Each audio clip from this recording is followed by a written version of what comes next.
tignan nyo yung kulay at number ng exit nyo. Yan.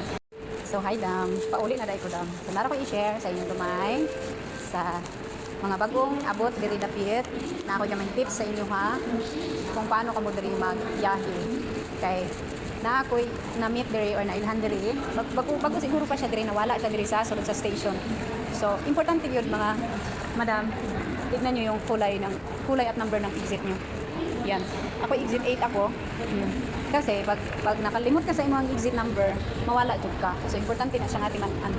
Okay, kay sa kadako ba naman sa kuan sa station mawala jud ka. So ang imura din na siyang pangitawag ng number, tapos kada number na man siya arrow, so sundan ra jud mo ang arrow.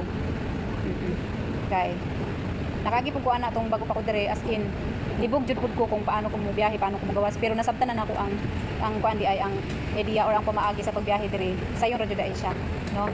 So, pasalamat po ko kay na dire akong sisinlo nga gakuan, gagabay, gag-guide sa ako And dili ra kay lisod kay every time mo magawas ko na man siya. Ina-guide man ko niya. So, marata.